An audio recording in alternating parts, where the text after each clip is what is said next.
My name is Daniel Carter. I'm 27 years old. I work as a junior architect at a respected firm downtown. I design clean lines, modern homes, safe structures. My colleagues describe me as practical, grounded, quiet, predictable. If they saw me at 11:43 p.m. on a Tuesday night, standing barefoot in my bedroom holding a silk dress against my chest, they would never use that word again. The house I share with my girlfriend Mia is small but warm. 2 bedrooms. Wooden floors that creak when you step too hard. Cream walls that glow softly under yellow lamps. It smells faintly of vanilla candles and coffee because Mia insists the house should always feel lived in. Right now it feels dangerous, because Mia isn't home. She's visiting her sister for the night. She won't be back until tomorrow afternoon, and that means I have time. Time to unlock the bottom drawer of my dresser. Time to take out the neatly folded garments hidden beneath old sketchbooks and tax documents. Time to become her. No, not her. Me.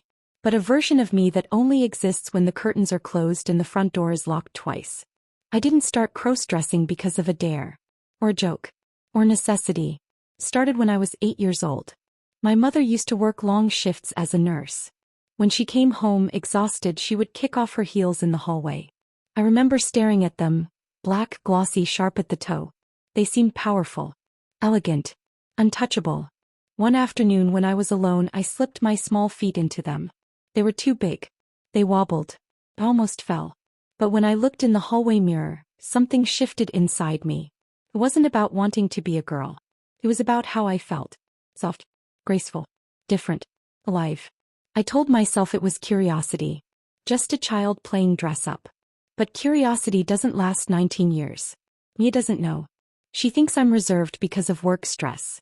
She thinks the slight distance in my eyes sometimes is exhaustion. She doesn't know it's guilt. Or fear. Mia is vibrant, confident, emotionally open. She works in marketing and talks with her hands when she's excited. When we first started dating 2 years ago, I thought maybe loving her would quiet this part of me. It didn't. If anything, it made it stronger. Because now I had something to lose. Tonight, as I kneel beside the dresser, my hands tremble. Not from shame, but anticipation. Inside the drawer is a navy blue dress. Knee-length. Soft cotton blend. Not flashy. Not dramatic. Safe. I run my fingers across the fabric. There's a thrill in this moment that no promotion, no praise from my boss has ever matched. But it's always paired with one thought. He finds out, I lose everything. Mia once made an offhand comment while we were watching a reality show. A man on screen admitted he enjoyed wearing women's clothes. She laughed awkwardly. I don't get that, she said. Like, why would someone want to pretend to be something they're not? I remember nodding. Freeing. While something inside me quietly shattered. As I'm not pretending. I'm surviving. There's a difference. I stand and lock the bedroom door even though I know no one is coming home. Habit. Precaution. Fear. I undress slowly, folding my jeans and shirt with mechanical precision. Standing there in nothing but my underwear, I catch my reflection in the mirror. Broad shoulders. Short dark hair. Light stubble I forgot to shave. This is the version of me the world accepts. But it feels incomplete. I pull the dress over my head. The fabric slides down my torso like a secret whispered directly against my skin. Fits. Not perfectly, but enough. And in that moment my breathing changes. Slower. Deeper. My shoulders relax. I walk toward the full-length mirror. There's still stubble on my face. My hair is still cropped short. I'm not wearing makeup. But even like this, something inside me aligns. I don't feel ridiculous. I feel honest. That's what scares me most. Because this doesn't feel temporary anymore. This doesn't feel like a phase. It feels like truth. And truth has consequences. I move back to the dresser and pull out a small makeup bag. My hands are steadier now as I apply foundation, carefully blending it along my jaw. I've watched enough tutorials in secret to know what I'm doing. Each brush stroke feels like crossing a line I can never uncross. Lipstick. Mascara. A soft brown wig that falls just past my shoulders. When I finally look up again, I don't see Daniel. I see someone softer. Someone freer. Someone who looks back at me with a quiet, dangerous confidence. And then, a sound. A car door slamming outside. My heart stops. Mia wasn't supposed to be home. Not tonight. The headlights sweep briefly across the bedroom wall through the curtains. I freeze. Every nerve in my body ignites. Did she forget something? Did her sister drop her off early? Did she suspect something? The house key rattles faintly at the front door. My pulse pounds in my ears so loudly I can barely think. This is the moment I've feared for 2 years. This is the moment every secret eventually faces. I glance at the mirror one last time. Wig slightly tilted. Lipstick still fresh. Dress smooth against my thighs. For the first time in my life I don't feel ashamed. I feel exposed. And then I hear it. Her voice. Daniel. I forgot my charger. My mother once looked at me when I was 13. I had been careless. I left the drawer slightly open. She didn't say anything. She just looked at me. And in that look, she knew. Tonight I have that same feeling. Like the universe is about to look at me once. And know my secret. Daniel. Are you home? Mia's voice echoes down the hallway. I don't answer. I can't. My throat is too tight. My lungs feel like they've forgotten how to breathe. The bedroom door is locked. That buys me seconds. Maybe less. I stare at my reflection, at her, as if she might suddenly disappear and leave Daniel standing there again. But she doesn't. She stands tall in that navy dress. Wig cascading softly over her shoulders. Lipstick perfect. Eyes wider than usual, darker with mascara. Alive. The front door closes downstairs. Footsteps. Each one lands like a hammer against my ribs. Why didn't I check the driveway? Why didn't I stay near the window? Why didn't I prepare for this? Because part of me wanted to get caught. The thought terrifies me. Maybe I'm tired of hiding. Tired of folding pieces of myself into drawers. Mia jiggles the bedroom handle. Locked. Pause. Daniel. Her tone changes slightly, curiosity sharpening into confusion. Yeah. I finally manage. My voice cracks. I cough and lower it. Yeah, I'm just changing. Not a lie. Not the truth. Silence lingers outside the door. I imagine her tilting her head the way she does when she senses something's off. Why is the door locked? Because I'm not the man you think I am. Just a minute. I call out. My hands move on instinct. Wig off. It snags slightly in my panic. A few strands catch on my mascara damp lashes. Lipstick. Wipe. Too hard. It smears pink across my cheek. I rush to the dresser, fumbling for makeup wipes, nearly knocking over the foundation bottle. The heel of my hand trembles so violently I can barely grip anything. Footsteps retreat slightly. Maybe she's gone back to the living room. Maybe I have time. I peel the dress upward, fabric clinging stubbornly to my torso like it doesn't want to let go.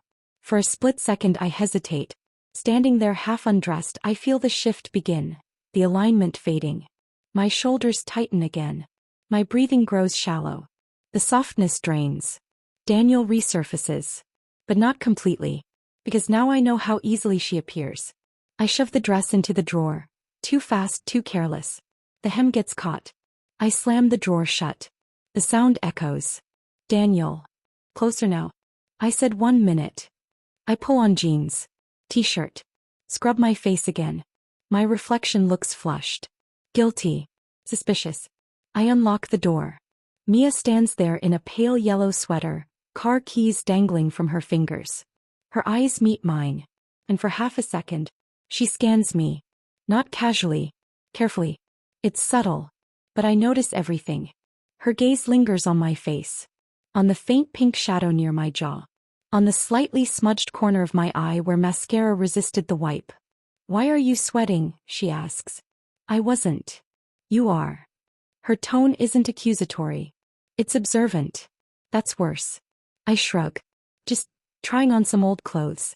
Cleaning stuff out. That explains the locked door? I force a laugh. Sounds wrong even to me. You know how I get distracted. She studies me for another breath too long. Then she steps forward and kisses my cheek. Her lips brush against the place I missed with the makeup wipe. My stomach drops. Does she taste it? Does she smell the foundation? She pulls back slightly, eyes flicking again to my face. There it is. That flicker. Suspicion. Or maybe I'm projecting. I just need my charger, she says slowly. I left it on the nightstand. My heart swams. The nightstand. Where the makeup bag is still sitting. I pivot quickly. I'll grab it. Too quickly. She notices. I can get it. I've got it. The tension thickens between us like humidity before a storm. She doesn't move. Neither do I. Seconds stretch painfully. And then she steps past me. Straight into the room. My pulse explodes. I follow her, every nerve screaming. She walks toward the bed. Picks up her charger. Her eyes drift. Nightstand. Makeup bag. Small. Beige.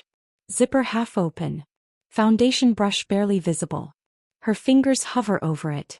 I can hear my heartbeat in my ears. What's this? She asks. Think. Play. Deflect. Old art supplies, I say too quickly. She looks at me. Then back at the bag. Then she does something that feels like slow motion.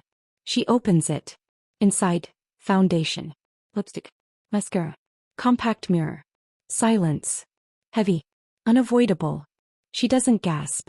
Doesn't shout. She simply lifts the lipstick. Examines it. Then looks at me. And in her eyes I see it. The question she hasn't asked yet. Daniel.